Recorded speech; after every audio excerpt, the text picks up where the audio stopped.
Moi, je vais vous parler d'un travail qu'a effectué la JOC, donc la Jeunesse ouvrière chrétienne, cette année. On effectue souvent, même toutes les années, ce qu'on appelle des relectures sur des thématiques, voilà, ce que pensent les jeunes qu'on rejoint, donc les jeunes du milieu ouvrier, sur certaines thématiques. Et cette année, on s'est penché sur la question du rapport des jeunes du milieu ouvrier à la famille. Donc je vais vous expliquer un petit peu ce qu'il y a dans ce travail de relecture. Il faut savoir que pour répondre à toutes ces questions, on a interrogé des jeunes responsables, des jeunes trésoriers, des équipes locales JOC. Donc ça ne concerne pas tant de jeunes que ça, environ 500 jeunes. Donc ce n'est pas une étude qui a une reconnaissance sociologique parce que ça touche pas tant de jeunes que ça, mais elle a pour mérite de montrer ce que pensent les jeunes qu'on rejoint et de nous permettre de construire une analyse jossiste de la question. Alors déjà, on a demandé aux jeunes de nous dire quelle vision ils avaient de la famille aujourd'hui et qui était leur famille aujourd'hui. Donc on fait le premier constat que dans les réponses des jeunes, il y a des profils de familles très très variés qui s'éloignent beaucoup de la définition stricte de la famille formée par le père, la mère, les enfants. Donc ils évoquent des familles très larges, donc un seul parent, des grands-parents. Ils parlent de familles de sang qu'ils opposent souvent à la famille de cœur. Donc la famille de sang qui est le lien de parenté qu'ils ont avec certains membres de leur famille. Pour eux, c'est un lien privilégié et inaltérable qui est très important.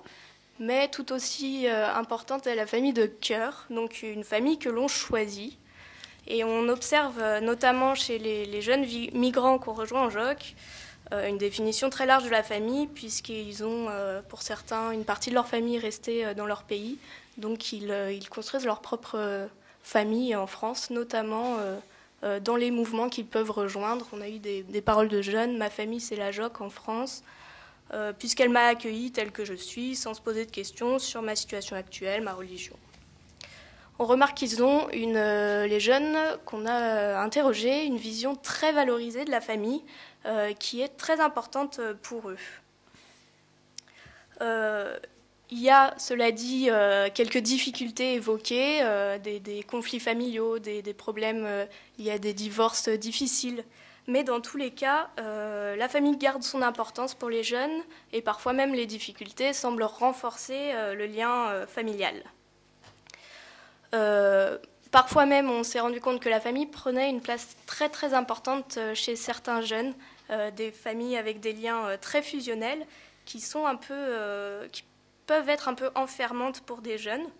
On s'est rendu compte que la famille a un très grand rôle, joue un rôle important, a une très grande influence dans tout ce qui concerne la construction de l'avenir d'un jeune, notamment la construction de son avenir professionnel. On se rend compte que c'est les parents qui ont la plus grande influence dans la construction de l'avenir professionnel d'un jeune, dans ses choix d'orientation, par rapport, par exemple, à des acteurs comme des conseillers d'orientation. Voilà, on a aussi posé la question de la transmission des valeurs dans la famille.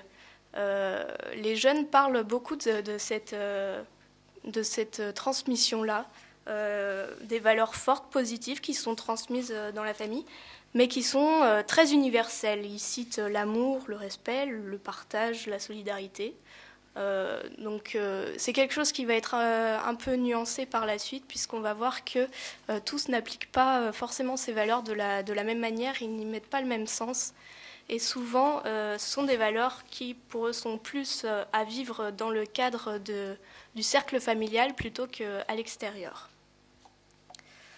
Dans un deuxième temps, suite à ces questions, on a demandé aux jeunes quels étaient leurs rêves pour leur famille.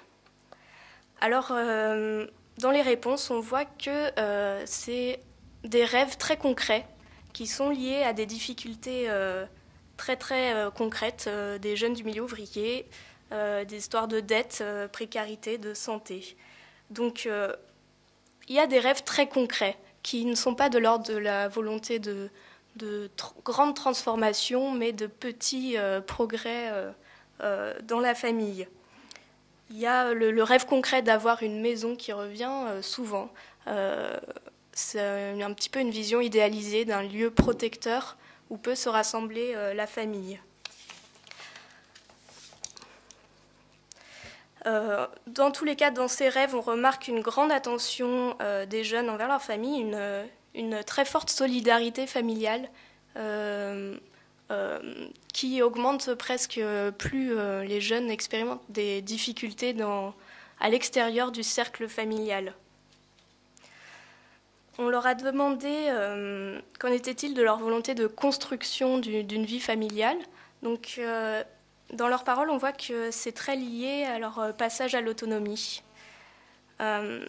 C'est-à-dire que si dans la famille, ils peuvent trouver un soutien moral, financier, des personnes ressources, dans certains cas, dans d'autres cas, ils n'auront pas ce soutien-là et ça sera plus compliqué pour eux de ce passage à l'autonomie et de fait une construction d'une vie familiale plus compliquée également. On leur a demandé si ils avaient plutôt envie de suivre le modèle familial qu'ils voyaient dans leur entourage, leurs parents, ou plutôt être en opposition. Et là, on a vraiment les deux visions. On n'a pas vraiment d'entre-deux, mais soit ils veulent totalement reproduire le modèle familial, les mêmes valeurs que mes parents m'ont inculquées, je veux les transmettre à mes enfants également, soit au contraire en opposition totale à ce modèle. Je ne veux pas reproduire ce qu'ont fait mes parents, c'était trop dur, c'était n'importe quoi. On remarque que chez les plus jeunes, puisqu'on rejoint des jeunes de 13 à 30 ans, donc les réponses aussi varient énormément en fonction de l'âge des jeunes. Chez les plus jeunes, ils ont beaucoup de mal à se projeter dans l'avenir et à réfléchir à la construction d'une vie familiale. Ils ont plutôt tendance à vouloir améliorer leur situation actuelle dans leur famille. Plus d'unité, une meilleure santé, du travail pour les membres de ma famille. Tandis que les aînés, donc plutôt 22 ans et plus, commencent à réfléchir à la famille qu'ils veulent construire. Mais c'est quand même une question assez difficile pour eux. On remarque qu'ils ont peu d'idées précises sur ce que pourra être leur vie familiale dans les 5 ans. Beaucoup d'incertitudes sur plein de choses. Dans tous les cas, il ressort vraiment que réussir sa vie, ça passe par fonder une famille. Et fonder une famille, pour beaucoup, c'est également avoir des enfants et avec cette question de la transmission. Donc, d'une manière un peu plus générale, ils recherchent à être entourés de personnes qu'ils aiment et avec qui ils veulent partager leur vie. La deuxième étape de ce travail de relecture qu'on a effectué, c'est on leur a posé la question « Qu'est-ce qui, selon toi, peut entraver la réussite de ta vie familiale ou qu'est-ce qui peut la rendre possible ?» On a dû définir ce qu'était la réussite familiale parce que chacun peut y voir un peu ce qu'il veut. Donc, pour le groupe de travail qui a travaillé sur cette étude, c'est la construction d'une famille heureuse, sereine, le bien-être dans le cadre familial, peu importe la forme qu'il peut prendre, c'est un équilibre qui se construit dans la durée. Et dans les réponses des jeunes, on remarque déjà le contexte économique qui joue un rôle très important. Le bien-être, justement, est mis à rude épreuve par le chômage de masse, un travail usant, précarisant, l'instabilité dans l'emploi, le faible accès aux loisirs qui implique un peu un manque de lien social, d'activité. Cette situation d'insécurité empêche les jeunes de se projeter sur le long terme et d'avoir de vrais projets familiaux. Il y a la mobilité forcée également qui impacte sur le bien-être de la famille, qui freine la construction d'une vie familiale. Et puis donc, comme je le disais tout à l'heure, le manque de ressources financières, c'est un frein à la prise d'autonomie. On fait le constat que les jeunes restent chez leurs parents de plus en plus longtemps et retardent le moment où ils pourront s'installer dans un logement et commencer la construction de leur propre famille. Il y a également les jeunes couples qui ont beaucoup tendance à retarder leur volonté d'avoir un enfant. On remarque que les jeunes qui font le choix d'avoir un enfant sans avoir, selon l'opinion publique, les moyens, sans en avoir les moyens, sont très stigmatisés. Ils font face à beaucoup de reproches sur le fait d'avoir fait ce choix sans avoir le bagage financier qui va avec. On remarque également, donc deuxième point important, une influence de la famille donc très importante et qui est liée aussi à un contexte de précarité, donc qui force les jeunes à parfois se replier sur leur famille, qui apparaît comme étant le dernier lieu sécurisant pour eux dans un monde de concurrence et de chômage de masse. Et ce repli sur la famille peut être vécu très difficilement avec des pressions familiales qui peuvent être importantes concernant les études d'un jeune, l'orientation, le besoin d'aide à la maison. Certains parents, en voyant leur enfant rester plus longtemps à la maison, un enfant donc, qui est déjà majeur mais qui a toujours besoin d'aide financière, de moyens, ont tendance du coup à infantiliser le jeune et à prendre plus de décisions pour lui. On remarque également à la JOC, on rejoint de plus en plus de jeunes issus de l'immigration et l'influence de la famille est très liée à l'influence de la culture d'origine ou de la religion de la famille. C'est une influence qui peut pousser à adopter des comportements qui sont différents des modèles sociaux dominants dans la société française. Et en étant en dehors de ces modèles sociaux attendus, les jeunes se heurtent à de l'incompréhension et à du rejet de la part d'une partie de la société. Ils sont accusés de non-intégration, de communautarisme. Et c'est justement cette stigmatisation qui peut renforcer un repli communautaire et un rejet des modèles sociaux imposés. Enfin, sur la question de la transmission, je voulais y revenir, elle est très liée également à une évolution de la société et de ses formes d'engagement. On fait le constat qu'il est aujourd'hui, plus qu'avant en JOC, la transmission de repères clairs et de valeurs collectives est plus difficile. Et des familles avant très militantes qui permettaient cette transmission, aujourd'hui ont plus de mal à le faire. Pour nous, c'est lié à une évolution de la société, qui prône une plus grande liberté de choix, une autonomie dans les décisions pour accéder à un accomplissement personnel. Donc ça implique des transformations, notamment dans la famille. On a plus le choix de rester ensemble sans se marier, se séparer, faire un enfant ou pas. Tous ces choix-là sont basés sur une volonté d'épanouissement. Ça implique pour nous des engagements qui peuvent être plus fragiles sur un schéma de moins longue durée et créer peut-être des manques de repères chez certains jeunes.